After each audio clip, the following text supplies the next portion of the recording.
Hi everybody, welcome back to English 112. This is for our class for Thursday, the 10th of December, where we are talking about poetry.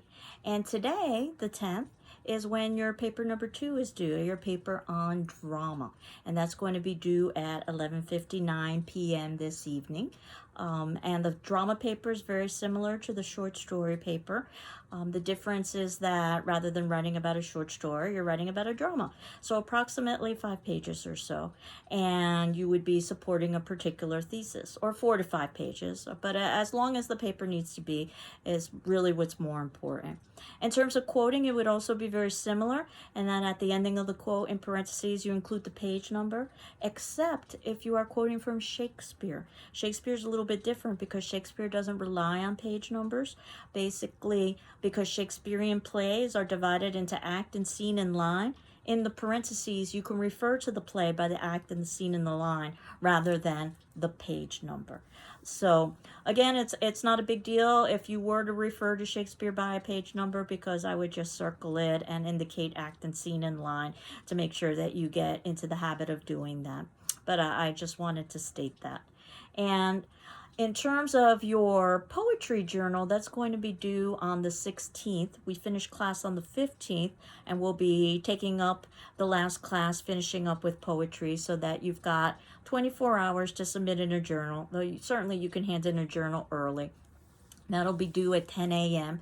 And the journal will be very similar to what you've done with previous journals, in that basically you're devoting about a page or so. In this instance, you're selecting 3 poems from the poetry section and devoting about a page or so of analysis for each of those poems. And I evaluated informally, basically for, I'm not reading for grammar or mechanics, but for content, and I'll put a checkmark grade on it. And I'll definitely make sure that you have at least those poetry journals back by the final exam. I don't know if I can do that with your papers, though I will try. But certainly you'll have your poetry journal back by the final exam so that you can reference it and use it for your final, because the bulk of your final will be on poetry. And you can see that the final exam, 80 points is devoted to poetry. I will select a handful of poems, ask you to choose 2. So it will be 40 points for each poem. And then the rest of the exam, 10 points, will be a short story question. It'll be a short essay question that you have choice with. And 10 points will be drama, same sort of situation, essay question. And you can write a short response and you'll have choice within that. It's open book, open notes, so you can reference things like your notes and class discussions and things of that nature. I will post the final exam on the date in which our final would have been scheduled, which would have been Tuesday, the 22nd of December. I'll post it at 10:30 a.m. and you'll have 24 hours in order to be able to submit that to me via email. So in other words, Wednesday, the 23rd at 10:30 a.m. And where we are is the road not taken. And we were talking a little bit about poetry last class and some of the shifts that we could anticipate with poetry. And perhaps the road not taken doesn't illustrate those shifts as well as some of the following poems that will, definitely. But I wanted to talk about this poem, not only because it's so famous, and it's also misread, much like the Shakespearean sonnet is oftentimes misinterpreted. But there's an example of an explication or an analysis at the ending of this particular poem that gives you an idea of how you could go about analyzing a poem. So I don't expect anything as neat or as polished as the example of the explication in our text. You can just use this as a sample. Certainly if we had a few more weeks of the semester and you were writing a paper about poetry, you could write something of that level. But I just use this as a way to illustrate how you can have a beginning, a middle, and an end, and make reference to specific elements within the poem itself when you're analyzing it. But first I wanted to read the poem itself. And it's on page 871 if you happen to be using our text, but I've also found a link that you can reference and find this poem. And the poem reads by Robert Frost, The Road Not Taken, 1916. 2 roads diverged in a yellow wood, and sorry I could not travel both, and be one traveler. Long I stood, and looked down one as far as I could, to where it bent in the undergrowth. Then took the other as just as fair, and having, perhaps, the better claim, because it was grassy and wanted wear. though as for that the passing there had warned them really about the same. And both that morning equally lay, in leaves no step had trodden black. Oh, I kept the first for another day. Yet knowing how way leads on to way, I doubted if I should ever come back. I shall be telling this with a sigh, somewhere ages and ages hence. Two roads diverged in a wood, and I took the one less traveled by, and that has made all the difference. So now I think the reason why this poem is so often misinterpreted is because people forget about the title. Keep in mind the title is The Road Not Taken. In other words, this poem is about the choice not made. It's not about the choice made, which is how people usually interpret this poem, that this individual, probably the poet, but it could be anyone, is making a choice that they took the road less traveled by and that's made a positive difference for them. No, no, no. What this poem is about, first of all, is that, yes, while this person made a choice and that's made all the difference, we don't know if it's positive or negative, that difference. But secondly, and more importantly, whether it was a positive or negative difference, it's about the choice not made and the curiosity that oftentimes accompanies the question of what if. Because you can't have everything at once. You can't make all choices at once. And the explication, I think, speaks to that very nicely. And that's on page 872, and I'm going to read that to you. Beginning with, The Road Not Taken by Robert Frost intrigues readers because it is at once so simple and so deeply resonant. Recalling a walk in the woods, the speaker describes how he came to a fork in the road, which forced him to choose one path over another.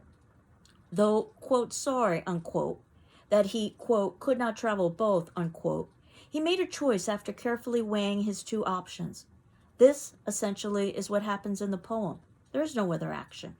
However, the incident is charged with symbolic significance by the speaker's reflections on the necessities and consequences of his decision.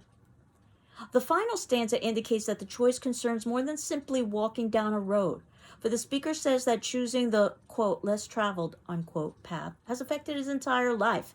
That, quote, has made all the difference, unquote.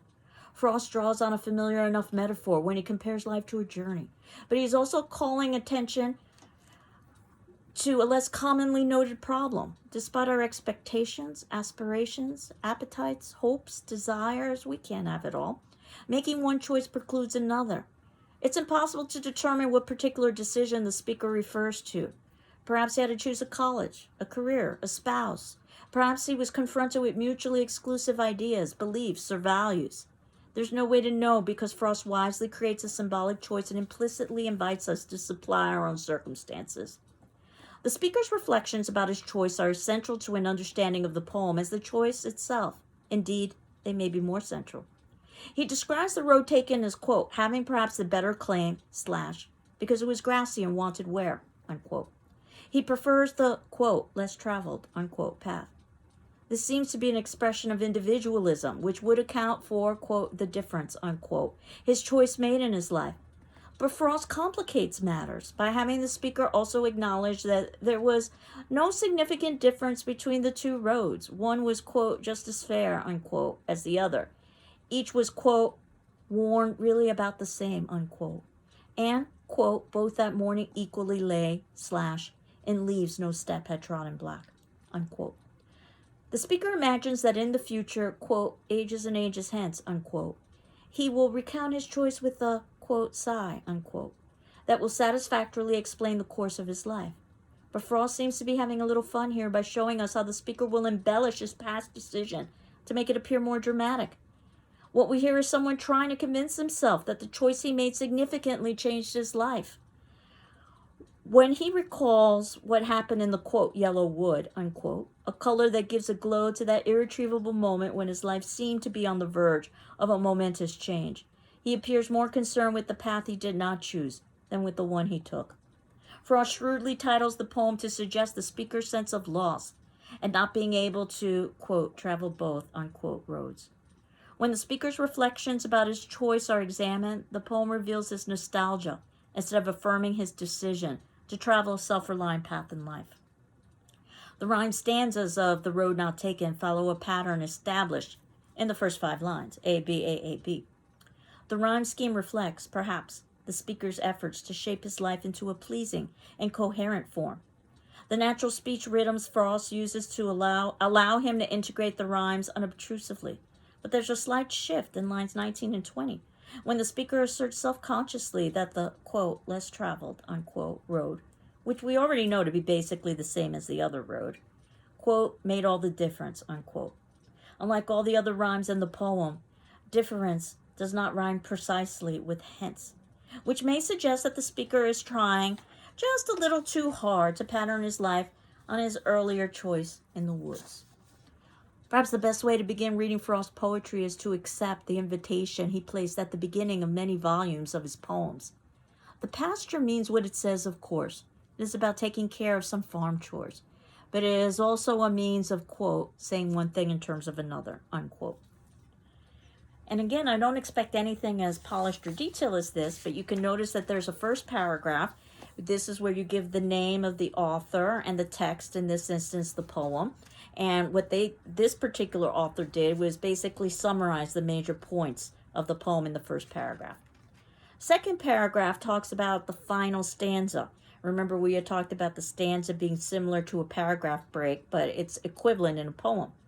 You don't necessarily have to talk about a poem in chronological order. So this person talks about the poem beginning from the ending.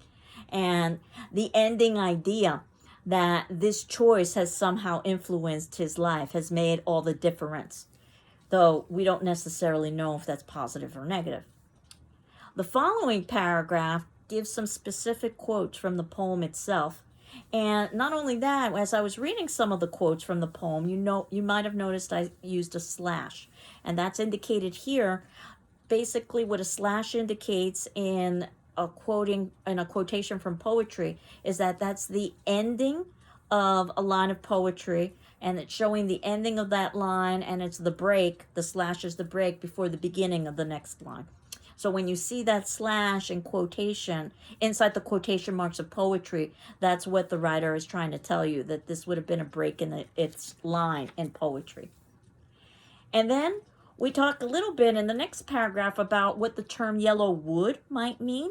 And in this instance, the author says that yellow wood could be a color that gives a glow to that irretrievable moment when his life seemed to be on the verge of a momentous change.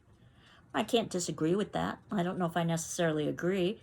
I personally, if I were going to write about this, I might talk about autumn and leaves changing and transitions and growth, especially because Frost was a New England poet. Yeah, some of you might talk about the associations with the color yellow, positive and negative.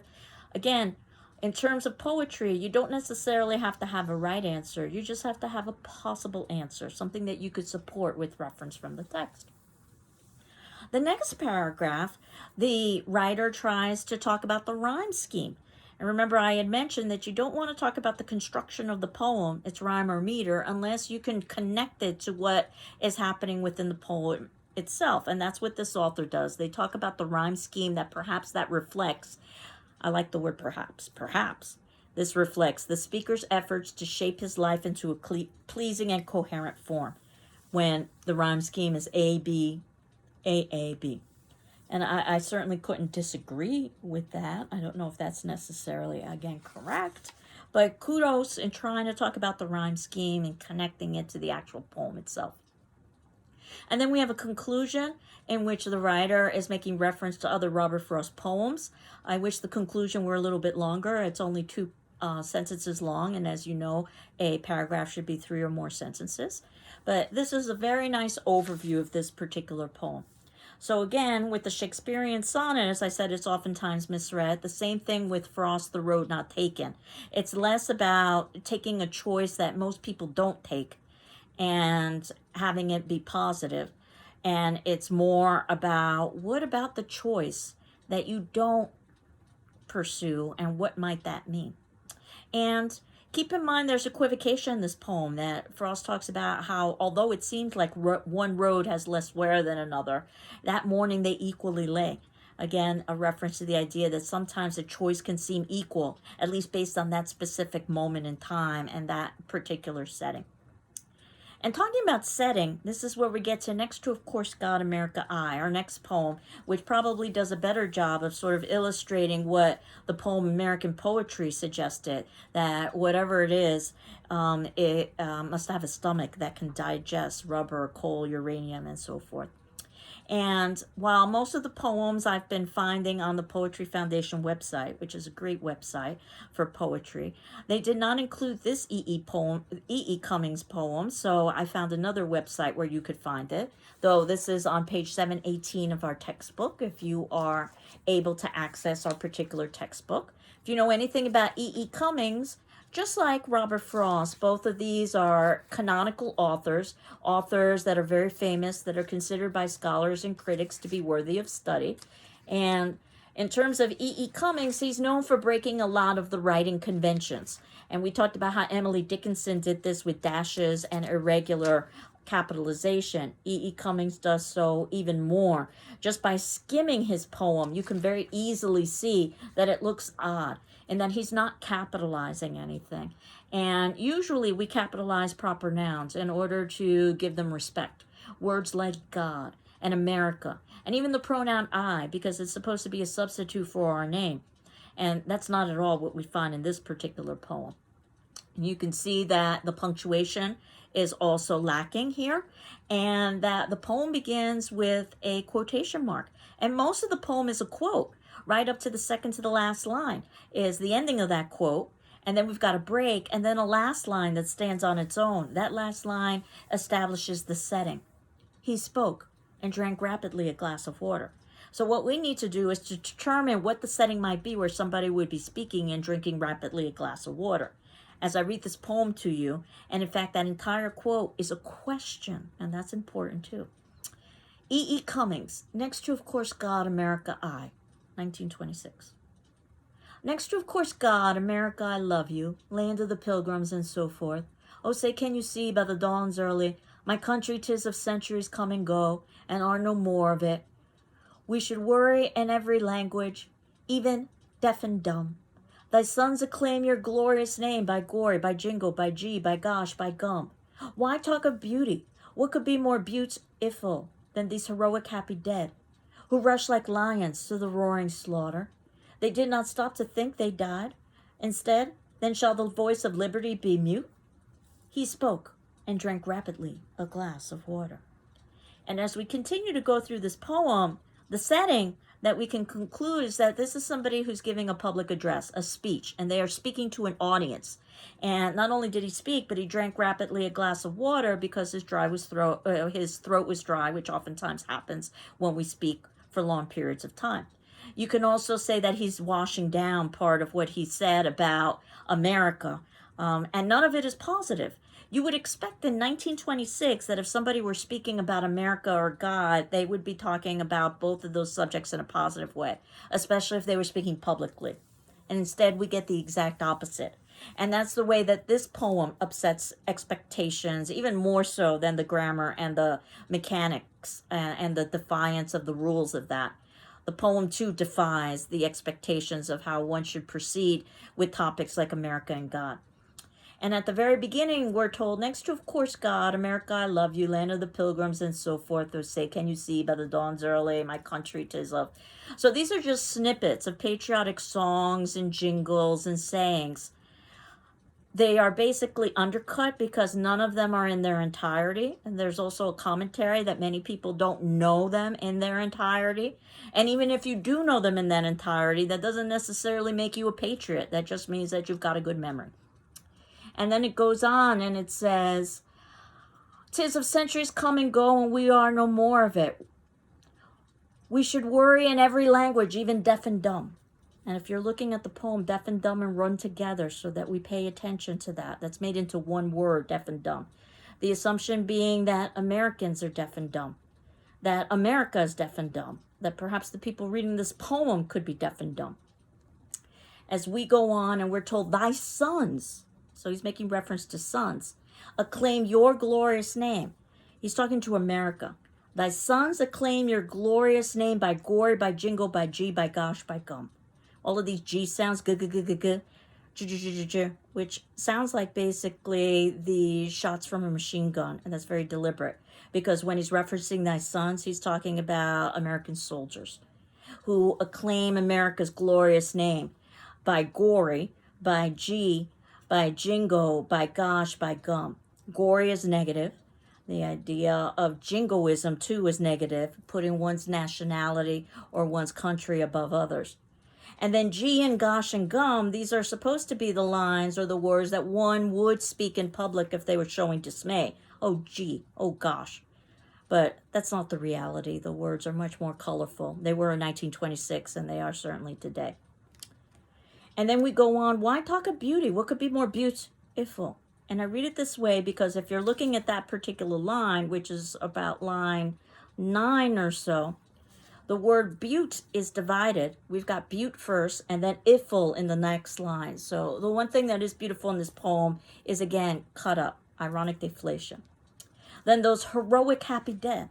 So what he's saying is that soldiers are basically heroic happy dead, who rush like lions to the roaring slaughter. So he's saying this is what soldiers do. They rush to the roaring slaughter. And while he isn't giving us punctuation to divide up his thoughts, I will take pauses to illustrate where punctuation would go in the next line, and then the next line should make sense. They did not stop to think. They died instead. And again, this is all run together. They did not stop to think. They died instead. But basically what he's saying is that soldiers don't stop to think. And if they did stop to think, they would never just go forth and sacrifice their lives in war for their country. Then shall the voice of liberty be mute? Again, this is a question. And what is the voice of liberty? Is it serving your country and being able to recite patriotic sayings and sing patriotic songs? Or is it openly questioning and defying the conventions of God and country? The assumption that we have here from E.E. Cummings is that E.E. Cummings is the patriot by openly questioning the idea of what patriotism is, and that it's not necessarily serving one's country for a war that may not be justified. Think about how incredibly revolutionary this statement would be in 2020, let alone in 1926. And there are many people who respond very negatively to this poem and to E.E. Cummings, saying that it's a slap in the face to soldiers and to America. There are others who welcome this poem as a poem of reality and a poem that dares to ask questions that we aren't encouraged to ask publicly. So I can see where you could fall on either spectrum or perhaps someplace in the middle as he's speaking and drinking rapidly a glass of water. Again, this happens to be in the context of delivering a speech. But as much as this poem defies expectations and can be considered to be offensive, or can be considered to be the ugly truth, I can't think of any other poem that does a better job of this than the poem America by Allen Ginsberg. Now, Ginsberg was writing in the 1950s, and he was writing with a group of poets known as the Beat Poets, who were out of California and Berkeley for the most part, and they were questioning everything about society. They were questioning politics, they were questioning sexuality, they were questioning laws, they were questioning everything and anything that they could get their hands on. In some ways, they anticipated the social revolution that we experienced in the 60s afterwards. Now, their poetry was known as beat poetry, and it's a stream of consciousness poetry.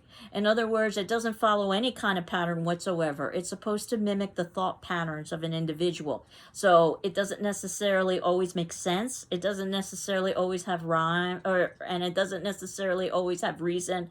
And it's supposed to be confusing and disorienting in the way that perhaps their subject matter, as they're trying to say, is confusing and disorienting. It's very defiant. It's very unconventional. It's deliberately unclear with many topical references that are specific to that time period that may not necessarily make sense to a 2020 audience. Think about how quickly something like a monologue on a talk show becomes dated after just a few weeks. We all have short memories about the news. So can you imagine decades worth of references to current events?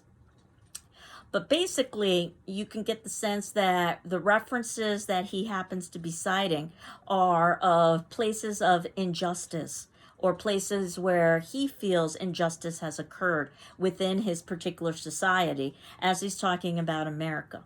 Now, this particular poem I'm not going to read to you because I think Allen Ginsberg can do a better job.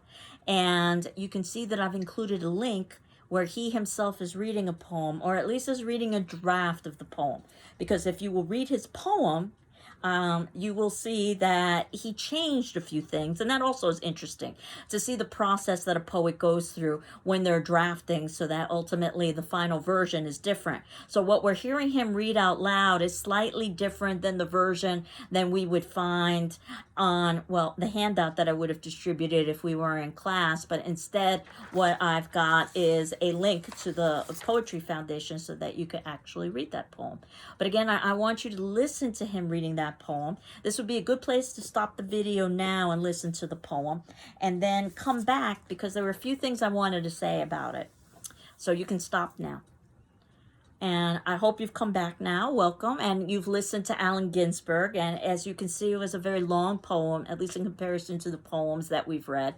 And again, much of his poem will not necessarily make sense. And I think that's deliberate in terms of arguing that America itself doesn't make sense, because that's the subject of the poem, because of the title. I've oftentimes approached Ginsberg in the Beats by trying to focus on a particular line. It's a suggestion I made with Emily Dickinson as well.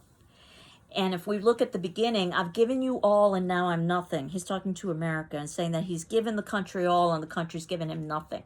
And then he cites $2.27 and a date. And we don't know if this is how much money he has in his pocket, his bank account, how much he thinks America is worth, how much he thinks he's worth. He says he can't stand his own mind. There are definitely references to sanity and insanity throughout his poetry. And in fact, Ginsberg himself was in and out of mental institutions. So when he talks about sanity and insanity, he also is talking literally about that. And what is sanity? And what is insanity? And when he asks, when will we end the human war? It's very similar to what E.E. Cummings was talking about sending Americans into conflict and why. And then the profanity. Go fuck yourself with your atom bomb, which again raises a lot of eyebrows that he would speak that way. And of course, an atom bomb is a phallic symbol as well. And he says, I won't write my poem till I'm in my right mind. And of course, the question is he ever in his right mind? Or perhaps he's in his right mind and everybody else is in their wrong mind, even though he might be characterized as not being in his right mind. When will you be angelic and take off your clothes, he asks America. When you take off your clothes, you show the truth. When will you look at yourself through the grave? In other words, when will you evaluate yourself based on all of the individuals who have died for you, America? And then he oftentimes makes references to communism. And in fact, he's a supporter of communism in his poems and talks about some of the negatives of democracy and some of the negatives of just consumerism in general. Why are your libraries full of tears? The idea of our sad histories. And when will you send your eggs to India? When will you take care of other countries? And then he says, I'm sick of your insane demands. The idea that America or Americans are insane. In this instance, he's quite sane. When can I go to the supermarket and buy what I need with my good looks? In other words, how we value in society appearance rather than character. Your machinery is too much for me. And he oftentimes makes references to the mechanization of society and how dehumanizing that is. If we were to modernize this poem, it would probably be comparable to the internet and technology, dehumanizing the individual. He makes references to individuals like Burroughs and Tangiers, who are basically, Tangiers was a nickname for a militant labor organization. Burroughs was another author in the Beat movement. Asking America, are you being sinister? Or is this some form of practical joke? I mean, is this really happening? Am I right? And he goes on that I haven't read the newspapers for months. Everybody goes on trial for murder. He's very critical of the media. This would have been the very early days of the media in 1956. And I used to be a communist when I'm a kid, and I'm not sorry. Again, talking about how perhaps capitalism is not the answer to our problems. I sit in my house for days on end and stare at roses in the closet. Yeah, that's a very unclear line. It could be quite literal. He could be high in his closet looking at rose wallpaper. It could be metaphorical. He does talk about homosexuality in his poetry. He was an open homosexual in a time period when that was not accepted. When he says he's sitting in his closet, he could be making reference to the fact that he's going out of the closet or will be coming out of the closet. I go to Chinatown when I get drunk and I never get laid. Again, when you think about some of the topics that he's discussing, we can see how the poetry now is raw, real, ugly, perhaps nonsensical. Very different from Shall I Compare Thee to a Summer's Day. You should have seen me reading Marx. Marx being another reference to communism. My psychoanalyst thinks I'm right. How's that for irony? That my therapist thinks that I'm quite sane. Again, this question of what is sane, what is insane. I won't say the Lord's Prayer. He's being openly defiant about religion. I'm mystical visions and cosmic vibrations. And he's meaning that literally. He was very open about his drug use. I haven't told you what you did to Uncle Max after he came back from Russia. You know, the idea of what happens to soldiers after they return. And I'm addressing you. And not only is he addressing America, he's addressing Americans, and he's addressing us, the reader, asking us, is this true? Tell me that I'm wrong. Asking us as well, you're going to let your emotional life be run by Time magazine. I guess a modern day parallel would be, are you going to let your emotional life be run by Twitter? I'm obsessed by Time magazine. I read it every week. I slink past it in the corner candy store. I read it in the basement of the Berkeley Public Library. And in fact, that's where he taught. He was a professor of English at Berkeley. It's always telling me about responsibility. Everybody's serious and responsible. Businessmen, movie producers, but me. Or maybe he's the responsible one and the businessmen and the movie producers are the irresponsible ones, is his suggestion. It occurs to me that I am an American. Or that I am America. And this line is so important because what he's saying is that he is an American. In other words, he is as much part of the problem. And then he says, I'm talking to myself again. The idea of, are any of us listening? Or have we just dismissed his ramblings as being nonsense? And then talking about Asia and the fear of Asian countries. Asia is rising against me. I haven't gotten a Chinaman's chance. So he's punning there a little bit. My natural resources, 2 joints of marijuana. Keep in mind at the time marijuana was illegal, and in fact it still is illegal in many places. Millions of genitals, unpublished private literature that goes 1,400 miles an hour, 25,000 mental institutions. Again, the reference of what is sane or insane. I say nothing about my prisons, nor the millions of underprivileged who live in my flower pots under the light of 500 suns. And that does seem to be a sense of a reference to growing. That he's growing marijuana, living in his flower pots under the lights of 500 suns. He talks about I've abolished the whorehouses. My ambition is to be president, despite the fact that I'm a Catholic. Now, of course, we've got, Kennedy and now President-elect Biden, who would be the only 2 Catholic presidents that we've had. America, how can I write a holy litany in your silly mood? So this is his way of saying, I can't write serious poetry if America itself isn't serious. I can't write rational poetry if America itself isn't rational. I can't write sane poetry if America itself isn't sane. I will continue like Henry Ford. My strophes are as individual as his automobiles. If you know anything about Henry Ford, the idea that he created the assembly line and every car was identical, that was part of the mechanization of society where we lost craftsmanship and artistry. It also talks a little bit about the importance of the automobile, especially in the 50s. It was a status sign and a sign of wealth, not necessarily the kind of necessity that it is today. And when he says strophes, that happens to be the movements of a Greek chorus when everybody is acting the same way, moving the same way, and speaking the same way. So he's making a reference to industrialization, but also connecting it to literature. Free Tom Mooney, Save the Spanish Loyalists. In other words, he's making reference to individuals who have experienced some kind of economic or political injustice within his time period. I am the Scottsboro Boys. He continues on with that.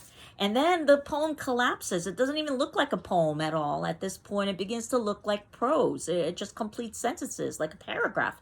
And it's all run on. America, when I was 7, Mama took me to a communist cell meeting. They sold us garbanzos, a handful per ticket. A ticket cost a nickel. The speeches were free. Everybody was angelic and sentimental about the workers. It was also sincere. You have no idea what a good thing the party was in 1935. Scott Neary was a grand old man, a real mensch. Mother Blore made me cry. I once saw Israel enter plane.